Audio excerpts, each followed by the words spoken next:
3 weeks into the regular season, lots of tensions, disappointments, early hurdles, adversity already hitting. Every year, some teams drastically change while certain players remain the same. Nikola Jokic far remains the best player in the game by a significant margin. At this pace, not only might he win his 4th MVP, but can do it unanimously.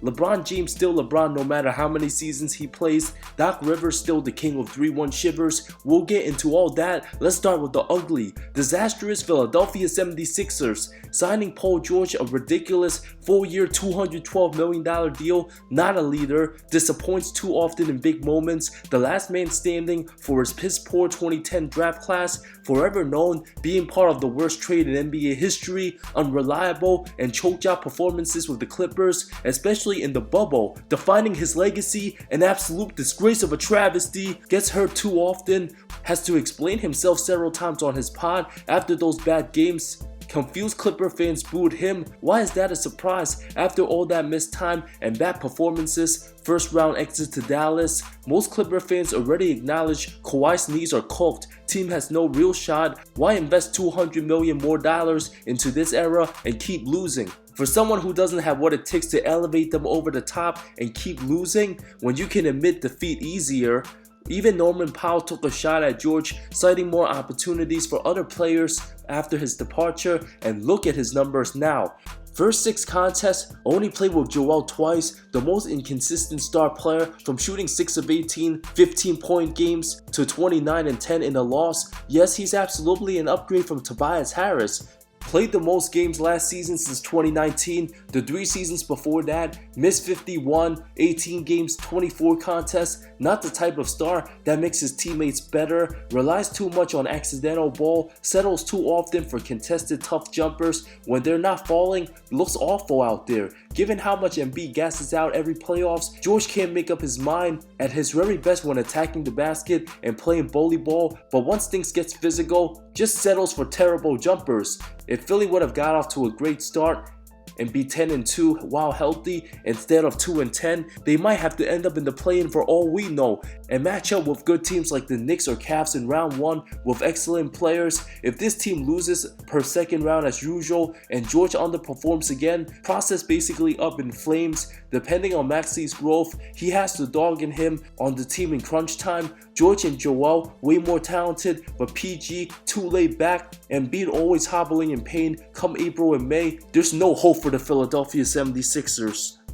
Embiid's 3-year $193 million extension through 2029 already missed double-digit games, and we're only in mid-November. Too many terrible scenarios, a known playoff choker, all-time flopper, cheap shot artist, takes no accountability, throws teammates under the bus, and has a victim's mentality, an Olympic frontrunner. The soon-to-be 31-year-old might have suffered way too many injuries for him to regain top form.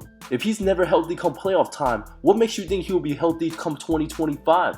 Orlando Magic snatching 2-time free agent champ Caldwell-Pope and resigning Gary Harris.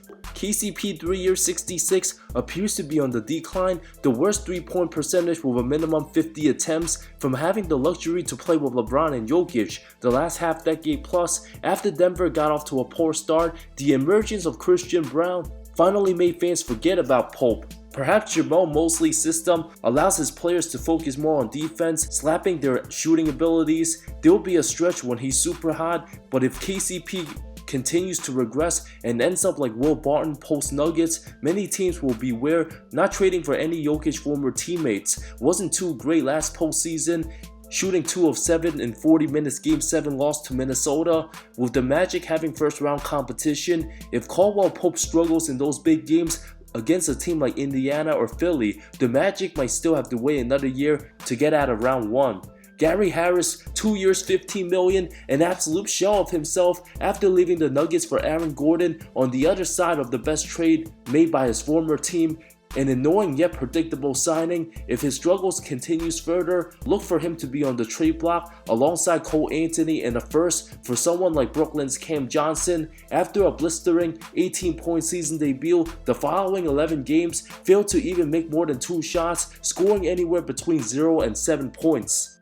Detroit Pistons signing overpaid 2 years $52 million Tobias Harris. Franchise just looking to grab anybody they could get their hands on, and yet starting him at the 4, going through the motions, nothing exciting, a boring 13.5 point scorer, the worst since his 2013 season, already aged 32, made way more money than anybody imagined. 29% from 3 won't help Detroit much, was already in playoff form, missing clutch free throws to tie versus Houston, already developed a bad rap for being the king of overpaid underperformers. Every 9 All-Star player signing a massive contract on a team having title aspirations, if they struggle, will simply be called Tobias Harris.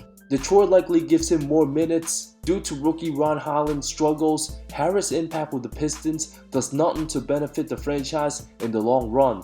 Raptors signing Emmanuel Quickley, 5 years $175, out with a partial torn UCL on his left elbow after 3 games. For somebody who's a great bench player, never been a starting point guard in the league, paid $32.5 million each season till 2029, a franchise stuck in no man's land, too many injuries to start. Greedy Dick's been the team's most reliable player. The Knicks didn't want to extend him and trade for the better OG Anunoby.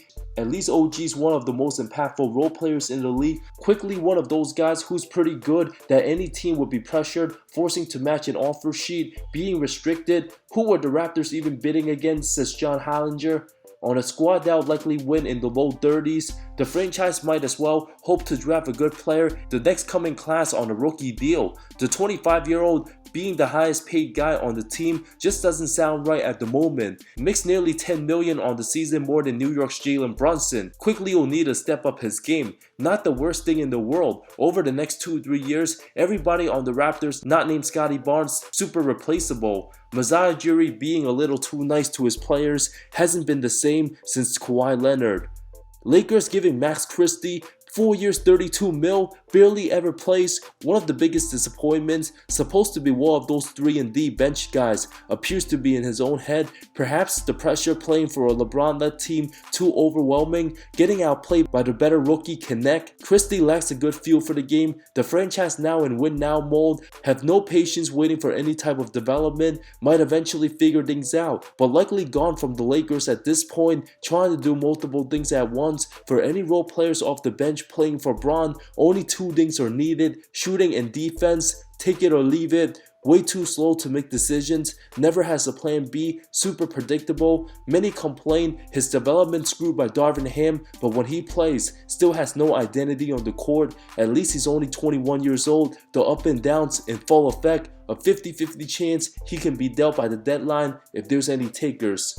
Bucks hiring Darvin Ham, a disastrous combination with Doc Rivers. The two's losing ways couldn't go any more hand in hand. The perfect duo to be featured in a basketball episode called 1000 Ways to Lose. On verge of replacing Doc, Giannis needing 59 points to just beat the Pistons in overtime, and yet his beloved Torian Princess Wallace played more minutes than number 34 that game. An absolute travesty.